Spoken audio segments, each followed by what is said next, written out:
And I honestly thought that by the time I got on here that I wouldn't have any tears left because I've just cried so much.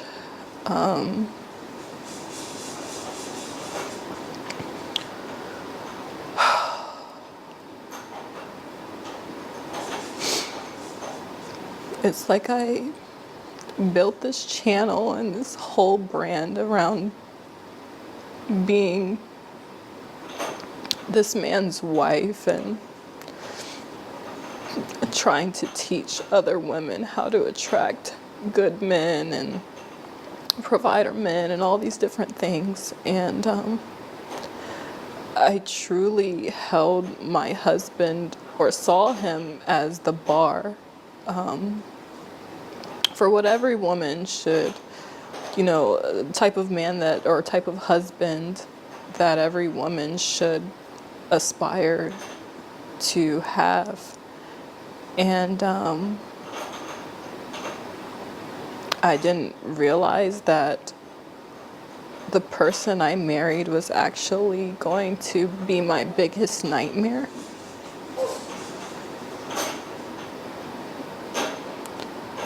So basically, when I first met my husband, as I've already talked about in another video, I think it was my single mom video, I explained, a little bit about how we met. And I really thought that that man was my Prince Charming. So when I first met my husband, I thought that he was my Prince Charming. I thought that he was my knight in shining armor, and he portrayed himself to be this amazing, upright, righteous Christian man.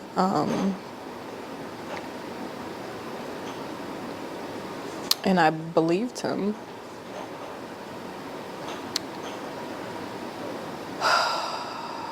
I think shortly after we got married, and this is something that I haven't talked about, I started noticing like certain things changed with him. And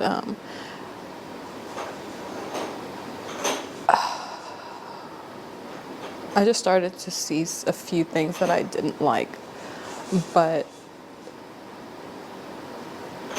I honestly thought that some of these were things that I could get past.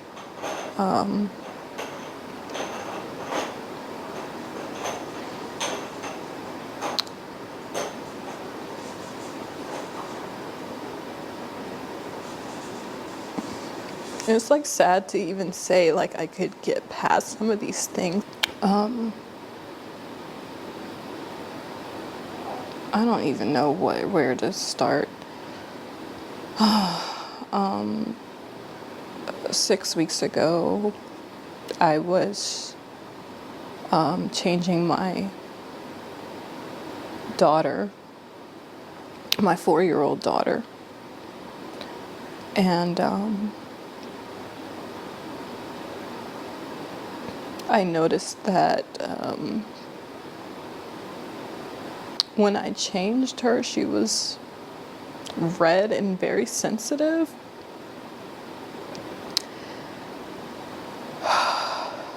And immediately,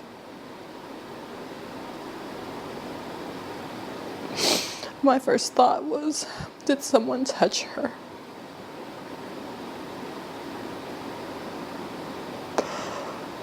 Oh God. Gosh.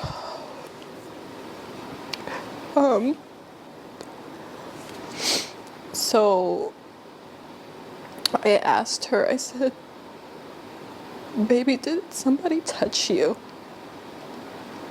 And she ended up saying it was Daddy.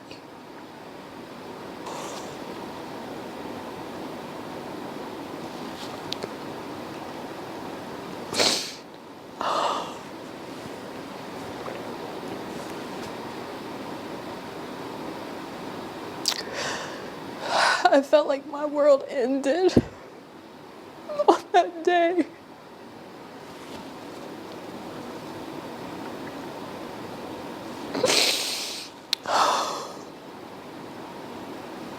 My husband wasn't home at the time when she told me, but I knew he would be coming home soon, so all I could do was just say, "Don't tell him that you told me." And I just instantly started trying to think of how I could get my kids out of the house. Because I knew if I confronted him or asked him about it, that he would just lie. And that he would probably just continue to keep doing stuff to her, but just become more covert or more sneaky or whatever. As soon as my husband got home, he was actually picking up the boys from school, my two older boys from school. As soon as he got home, I told him that I was gonna go Halloween shopping with my sister because I just needed an excuse to get out of the house with all the kids. And I knew if I said something like, "Oh, I'm going to the grocery store," that it would be suspicious. Like, why am I bringing all the kids and like packing things, like things that we would need and things like that. So going Halloween shopping was the best thing I could think of to just hurry up and get the kids out of the house. I'm sorry, I had to get myself together. So when I got to the hospital, they basically told me that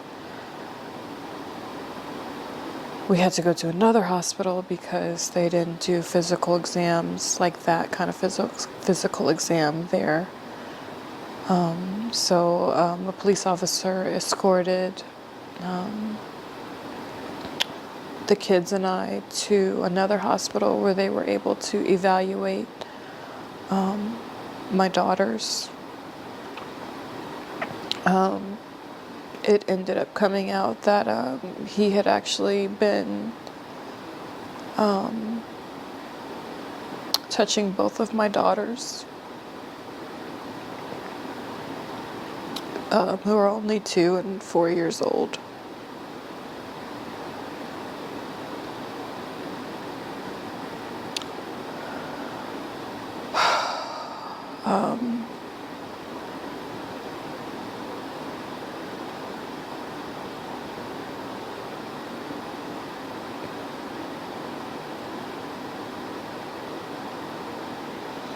It still feels like a dream. Like, when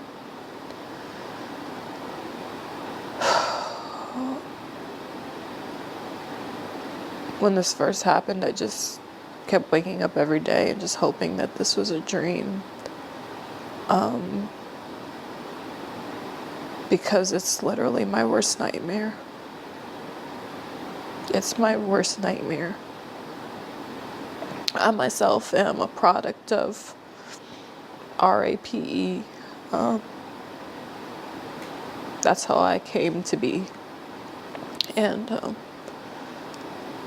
was also, abused as a child by a neighbor's husband. And I specifically prayed to God that my children would never, ever, ever have to go through this. And I'm just not quite sure how this happened, why this happened,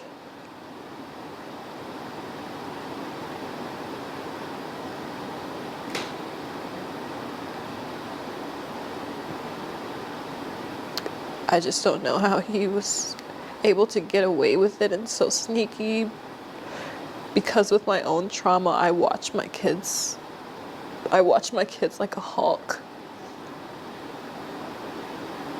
Like, I don't like them sitting on people's laps.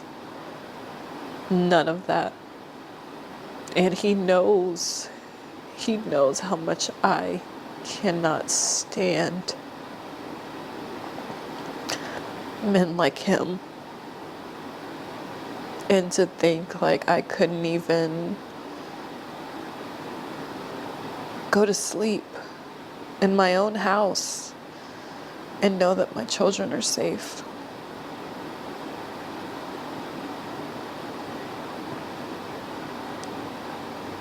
Just by me going to sleep, my children were left unprotected.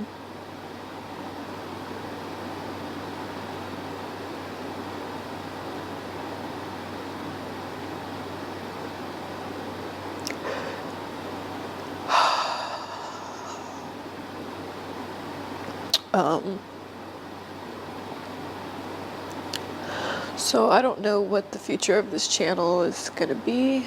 I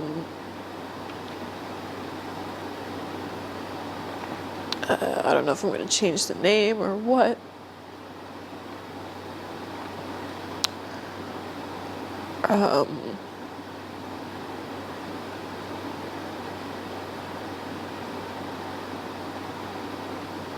Yeah.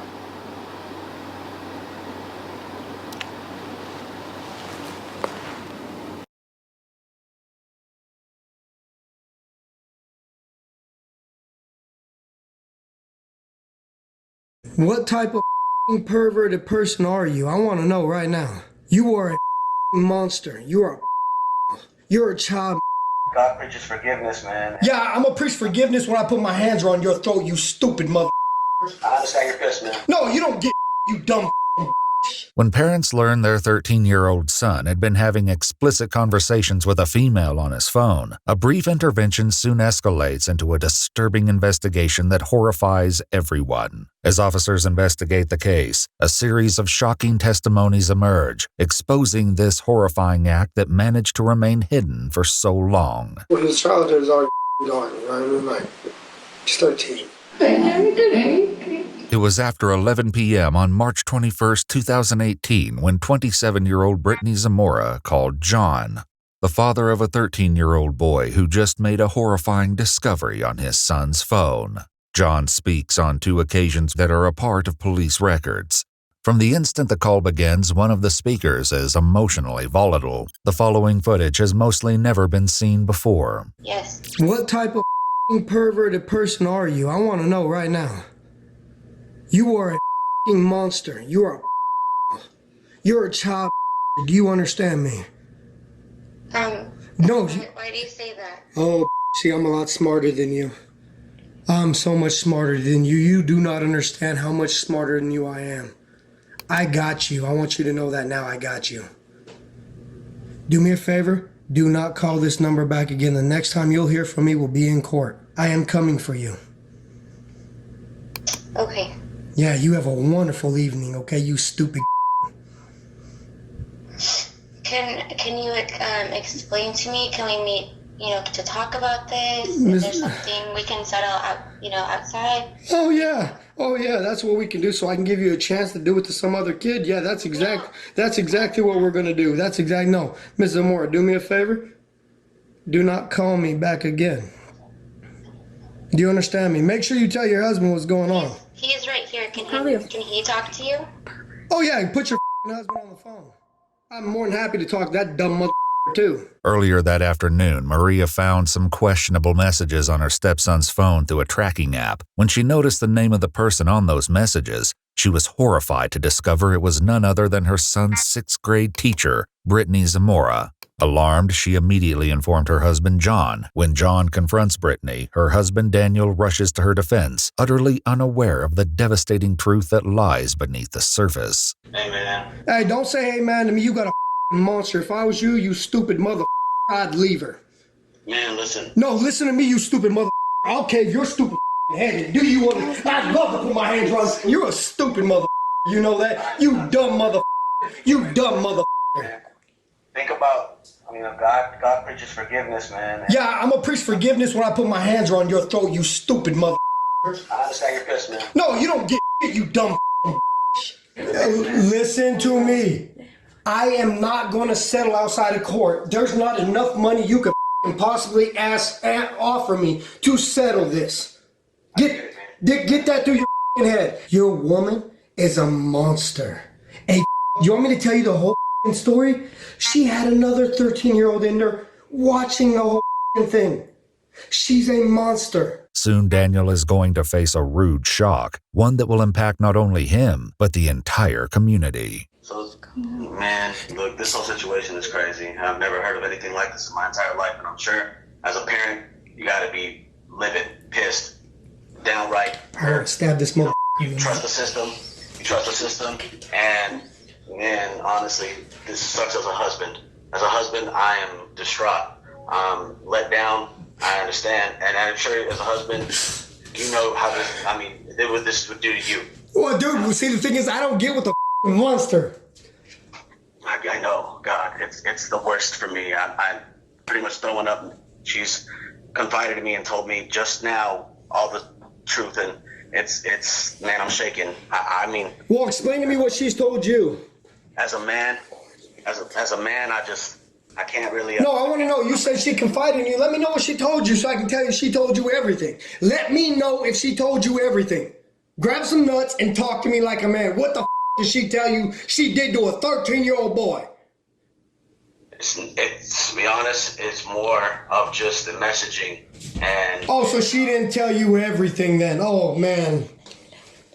I mean, I'm hearing it from you, sir. I'm hearing it from you. Well, you ain't going to hear else from me. Not a thing. Despite the horrid details that John reveals to Daniel, he comes up with a proposition that only escalates matters. So what I'm asking you is if you could possibly, Brittany has been a great teacher for a long time. 5 years, she's done so much for so many students and raised so many people's lives from the ghetto. She's been to, parents' homes to talk to students. She's really done the tutoring program. She's done so much, and she made a huge mistake. The biggest mistake of anybody could ever make in the whole entire world.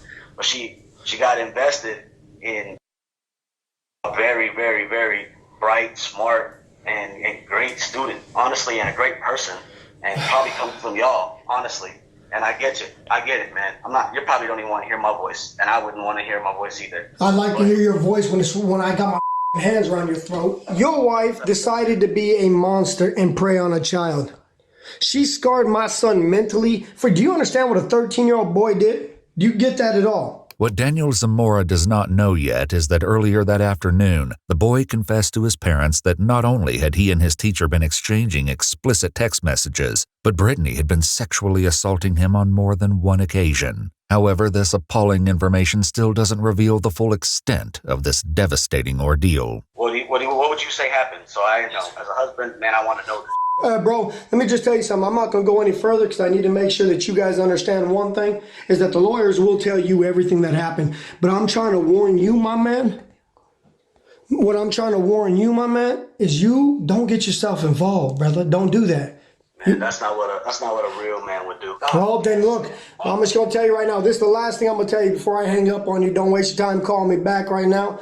But what I am going to tell you is stay by her, bro. Do that. Your mom, your dad, her mom, her dad, everybody's going to know what this sick did. Everybody. You have a wonderful evening. Don't call this phone back. Have a good one. The following morning, an officer arrives at 6:30 a.m. at the family's home to collect the boy's cell phone and assess the situation. Our detectives have asked for is it a tablet? No, it's the cell phone, sir. Whatever the cell phone is, that if we can seize that at this point, because they need the evidence. Are you okay with that? Season it. I don't like the idea, and I told the principal. The only problem is I told the principal he's expecting me to show him all this too. The criminal investigations obviously will be shared because he's the one that reported this to us. Yeah. So it'll all be shared with the principal. Before speaking with Brittany, John notified the school principal about the deeply disturbing secrets his son revealed. The principal immediately called police and put Brittany on administrative leave pending an investigation. But this is only the beginning. Police and the parents are yet to discover even more outraging information about this incident. It specifically happened at the school? Yes, in the classroom. Okay. There's nobody else around? I believe there might have been another boy, but I'm not 100% sure. Okay. But not doing it with her, just like a lookout. Okay. But I'm not 100% sure yet. How many times did this happen? I think it happened 3 times. Okay. Well, he see the problem is he's barely coming out with all the truth. You see what I'm saying? No, I know. Yeah.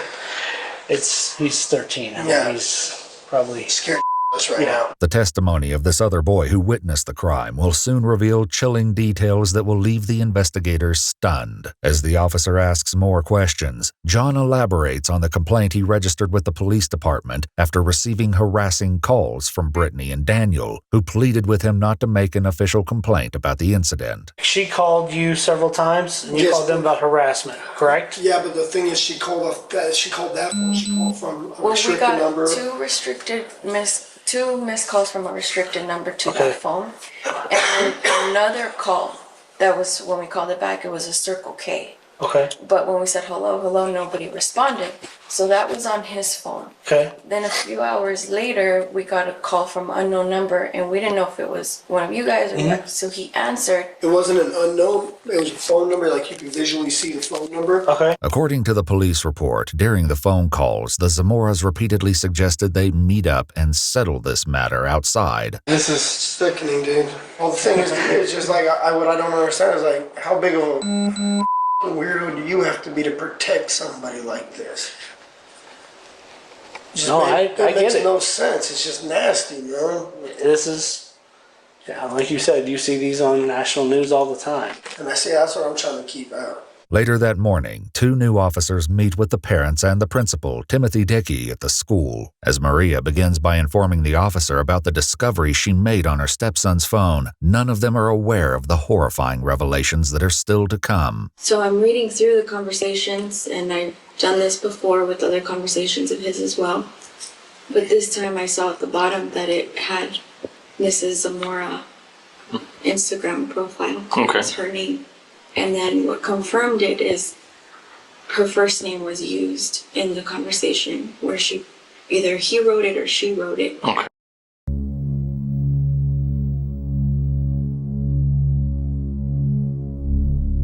For homicide detective. Okay. They put last name. And so then the conversation just kept on. And it was like he was talking to a girl, like his girlfriend. So I showed my husband the conversation, and then when he came home, we talked to my son. And we told him, we need you to be completely honest right now. We already know the answer to everything we're going to ask. So we just need you to tell us the truth. Okay. So we showed him the conversation, and I said, who is this? Who am I talking to? And he said, my teacher. Okay. And so my husband just told him, Okay. have you done anything with your teacher? And he said, yes. He said yes. On confrontation, the boy revealed further disturbing details to his stepmother. He told us that when he asked for permission to stay after school to help with the talent show, to set up and make posters, he's doing good. It's the best he's ever done in school, so we are letting him do other things, like participate in sports. And so when he asked to stay after and help, we didn't see an issue with it. Right. He even brought home a permission slip to sign and everything. So we said, yeah, go ahead. If you need your help, stay. Okay. And he said that that's when it happened. Maria, the stepmother, begins to detail how she believes the teacher groomed her child. Approximately a month prior to when things went this far, there had been rumors circulating throughout the class that Brittany had been favoring the victim. However, while some students complained he was getting more attention than they were, others had an intuition that there was more to this behavior. In a later interview at the Southwest Family Advocacy Center, the victim's best friend and witness to these events sheds more light on the rumors that had been circulating. Much of this victim's interview will become crucial to the case. People started saying rumors, but they're actually true, obviously. One girl was saying a rumor about how probably got Ms. Moore pregnant. And there's just other rumors about like how like they're so close to each other, how like, oh, they might be dating. When the rumors got out of hand, the principal paid a visit to the class. And then Mr. Dickey came, he's the principal, Mr. Dickey, was talking to us, saying, you guys should like stop these rumors, and like talking about how can you like solve this situation by like telling the principal, just solving it by teacher, just talking to them. Rumors, and then we wrote on a piece of paper how to like solve that situation, those rumors, tell the principal and stuff. The way we actually confirmed it, I told my son, you're going to Texas. I'm sorry to use this language, you guys want the truth. And I said, you're going to trap her. You're going to make her tell me everything through these messages, and that phone has everything you need to know on there. Everything. Okay. Took screenshots because I can show you right now what the messages say if any of you guys have the stomach to freaking read it. Understandably upset by such a despicable crime affecting their son, the parents' emotions overflow into grief, but they're still unaware that this is only the beginning of even darker revelations yet to come. We just don't, his childhood is already gone, right? We're like, he's 13. I'm sorry. Okay. You take a moment, please.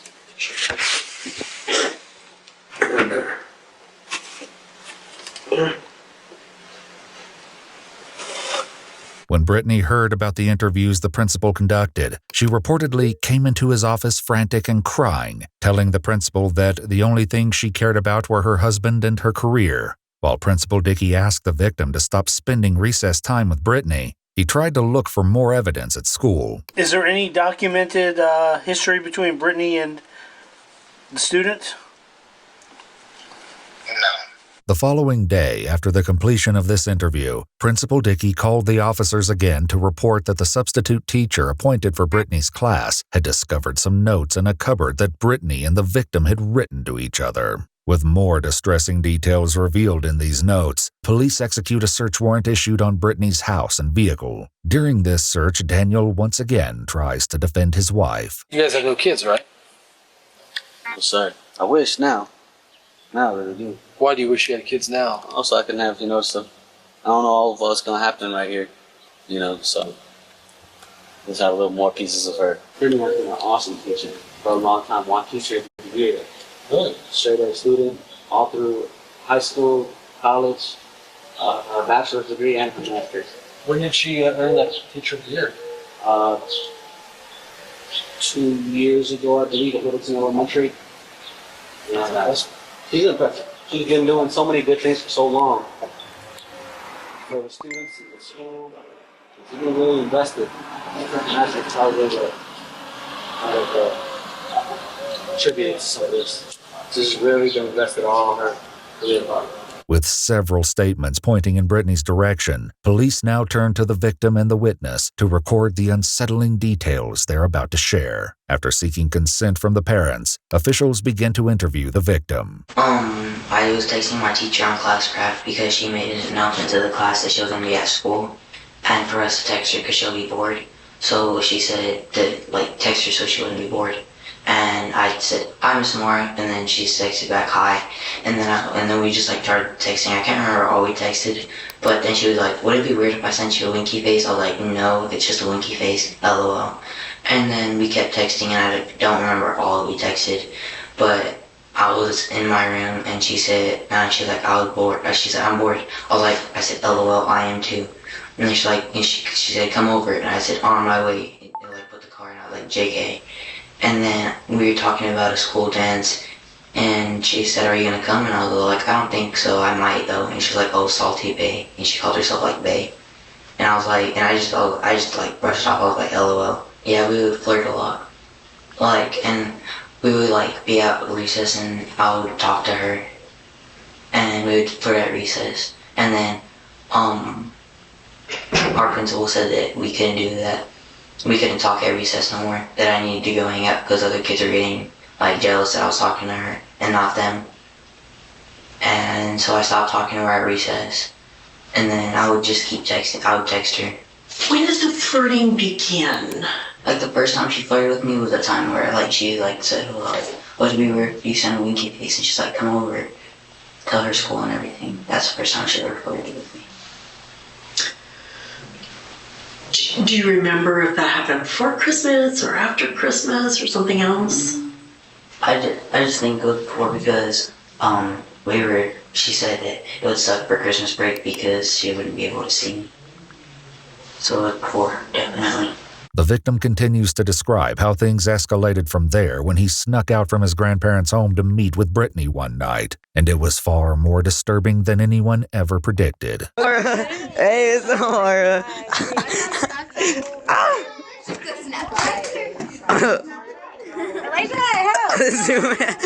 The interviewer broaches over the more unsettling subjects and makes notes of the events leading up to that revolting act. It wouldn't be long after this that Brittany began making distressing advances on the young boy in the most innocent setting. Where in the classroom exactly were you at when that happened? At her desk. At her desk? Is there another time that something happened? Yeah, she's done that a couple times, but I can't remember every time. That was just like the first time. As the 11-year-old witness begins his interview, it is tragically obvious that given his age, he does not understand everything that he has witnessed. I was one of the witnesses, or one of the people that saw Ms. Zamora and my friend. One night, I wasn't there though. He told me that, because he was at his grandparents' house, and he snuck out like at 12 or 11, and he went in the car like 3 weeks ago or a month ago. Did you see them text her? Did you see with your own eyes them texting every day? Yeah, he did show me messages, and like he said, "Oh, me and Jamar are texting." Yeah, so I saw it with my own eyes. So tell me everything about the messages. What did they say? They were just flirting. So what do you mean they were flirting? Like, they're texting dirty stuff. Like on Instagram, they text dirty stuff. And then every day, Ms. Zamora and messages, so like no one will catch them texting, because isn't supposed to text Ms. Zamora. So, and then when her mom that he'd been texting and texting Ms. Zamora in class grad, he said, "Oh, you should not be texting," but then now they started texting on Instagram. Back in the interview with the victim, the boy says something so unbelievably harrowing that the interviewer is left almost speechless. She'd be like, "Okay, class, time for CNN 10, get your snacks out and like go find a place to sit down." And then I wouldn't really ever bring a snack. I would just like go up there and I'd press play and I would like put my hand behind the chair, and that's when I do that. And then she'll like stand behind me.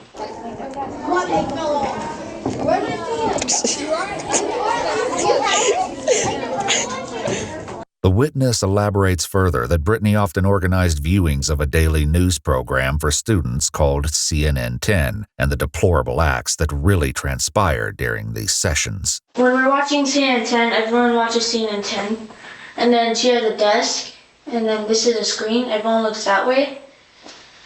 So Lauren said, like,